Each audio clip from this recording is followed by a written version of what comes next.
Bismillahirrahmanirrahim. Assalamu alaikum. I hope you all are fine and staying safe and happy. I am your GK teacher, Ms. Farheen, and I welcome you all to your GK class. My dear students, as you know that we are on unit number 8 and the name of our unit is Working Out Disagreement. यानी कि किस तरीके से आप तनाज़े को ख़त्म कर सकते हैं और उसको सॉल्व कर सकते हैं. Today is the lecture number 2 and we are discussing about disagreements and conflicts at neighborhood. यानी कि अगर आपके हमसाए में आपका किसी बच्चे के साथ झगड़ा हो जाता है या अपने दोस्तों के साथ झगड़ा हो जाता है तो आप उसको किस तरीके से सॉल्व करते हैं और अमूमन किन बातों पे आपका झगड़ा हो सकता है आपके नेबरहुड में, हम वो भी डिस्कस करेंगे situations. So my dear students, let's quickly recap what we did in the previous lecture. So listen to the question very carefully and then answer. What is conflict? What is disagreement? Very good. And what should we do in conflicting situation? हमें इस तरह की situation में क्या करना चाहिए disagreement या conflict की सिचुएशन में? अपनी बारी का इंतजार करना चाहिए या अपने मसले को हमेशा किसी बड़े के पास लेके जाना चाहिए for the solution. So my dear students, let's start the next lecture with an activity. So look at this picture. So the kids are playing on the swings. Neighbourhood में यूजुअली जब आप पार्क जाते हैं तो आप इस तरीके से झूलों पे खेलते हैं. तो यहाँ आप देख सकते हैं कि सबसे अच्छी बात जो मुझे लग रही है कि तमाम बच्चे लाइन बना के अपनी बारी का इंतजार कर रहे हैं. इस पिक्चर में यहाँ बच्चे स्लाइड ले रहे हैं. अगेन यू कैन सी कि तमाम ही बहुत ही प्यारे और अच्छे बच्चे हैं और ये लाइन बना के अपनी अपनी बारी का इंतजार कर रहे हैं.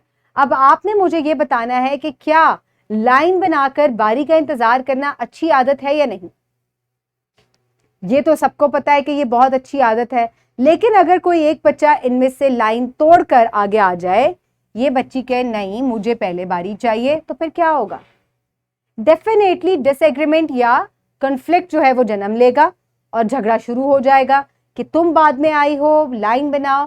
तो अगर तमाम बच्चे अपनी अपनी बारी का इंतजार करें, जिसे कहते हैं if they will wait for their turn, तो इस तरीके से झगड़ा भी नहीं होगा, आप प्यार मोहब्बत से भी खेलेंगे और आप इंजॉय भी बहुत करेंगे. तो पहली पिक्चर में अगर आप गौर से देखें तो एक बच्चा उसको झूला भी दे रहा है. तो इस तरीके से आप देखें कि दोस्ती आपकी बढ़ेगी और आप इंजॉय कर सकेंगे खेलते हुए.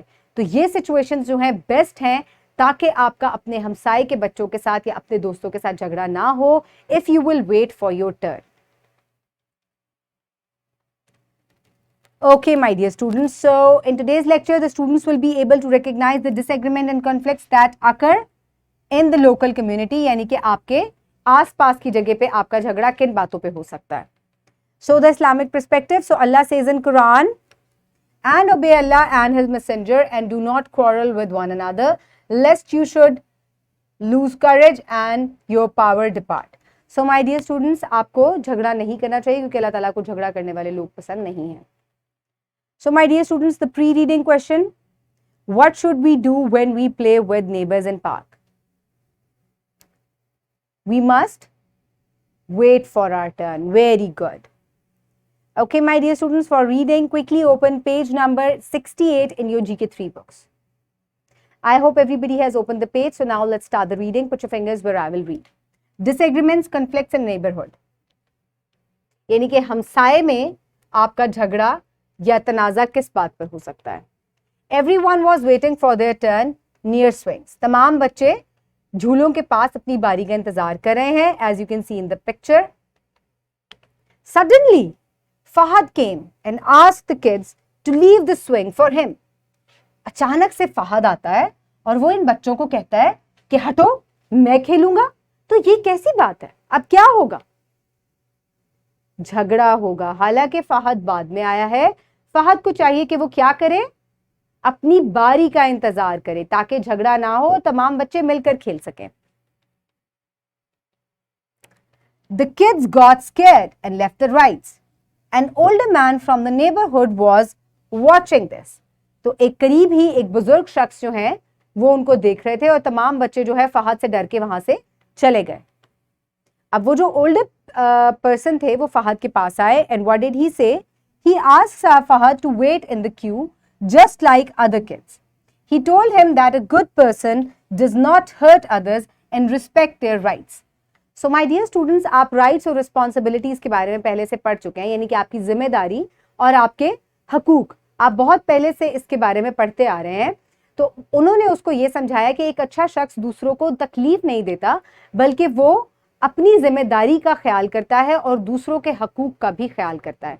तो उन बच्चों का हक ये है कि उनको बारी पहले मिले क्योंकि वो पहले से बारी का इंतजार कर रहे थे, और फहद की जिम्मेदारी ये है कि वो अपनी बारी का लाइन में खड़ा होकर इंतजार करे, जबकि उसने तमाम बच्चों को डरा के वहां से भगा दिया।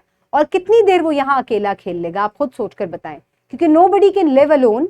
तमाम बच्चे जो हैं, आपने पिछली क्लासेस में पढ़ा है कि इंटरडिपेंडेंस से ही हम सब चल रहे हैं। तो जब हम मिलजुल कर रहते हैं तभी हम इंजॉय कर सकते हैं। तो उन्होंने फहद को जब ये बात समझाई, तो let's see, Fahad left felt ashamed, यानी कि फहद को शर्मिंदगी महसूस हुई, एंड अपोलोजाइज्ड, उसने माफी मांगी, टू एवरीवन, तमाम बच्चों से। वो तमाम बच्चों के पास गया और उसने उन सबसे माफी मांगी कि मेरी गलती है, मुझे ऐसा नहीं करना चाहिए था।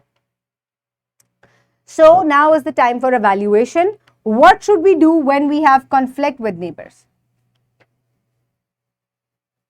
We must wait for our turn, ताकि आपका डिसएग्रीमेंट हो ही ना।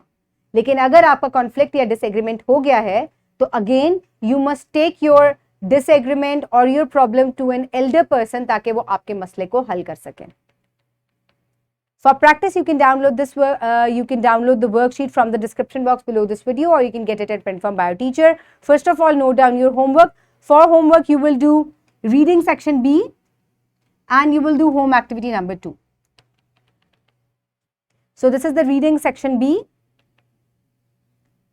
What do you do? Understand from the given picture. How will you react in such situation? So इस तरह की situation में आप क्या करेंगे? You will wait for your turn. Very good. And this is the home activity number 2. If you are in conflicting situation with your neighbor, then how will you try to resolve the issue? Discuss it with your parents. So अगर आपका अपने neighborhood में किसी से झगड़ा हो जाए तो आप उसे कैसे solve करेंगे? आपने अपने parents के साथ discuss करना है, and also ask your parents to sign this place, ताकि पता चल जाए कि ये homework आपने उनके साथ मिलकर किया है। And this is the worksheet जो कि आपने क्लास में प्रैक्टिस के तौर पे करनी है। Write down your name and the roll number. What is conflict? What is disagreement? Did you ever face the conflict in neighbor? How was your experience? What did you do? So क्या आपका कभी अपने conflict neighbor में अपने दोस्तों के साथ झगड़ा हुआ है? कैसा experience था? क्या आपका लड़ाई तक बात पहुंच गई, मार कुटाई तक बात पहुंच गई? और आपने क्या किया ऐसी सिचुएशन में? क्या आपने भी बढ़ चढ़कर लड़ाई में हिस्सा किया, या आप उन बच्चों में शामिल थे जो कि लड़ाई को खत्म करते हैं? तो आपने अपना एक्सपीरियंस यहाँ पर लिखना है। And the wrap up of the lesson. So my dear students, जब भी कभी आपका झगड़ा हो तो कोशिश करें कि उसको सॉर्ट आउट करें, अपनी बारी का इंतजार करें, ताकि झगड़ा जो है वो ना जन्म ले। So my dear students, I hope you have enjoyed today's lecture. Keep everybody around you safe. Have a good day. Thank you so much and अल्लाह हाफिज।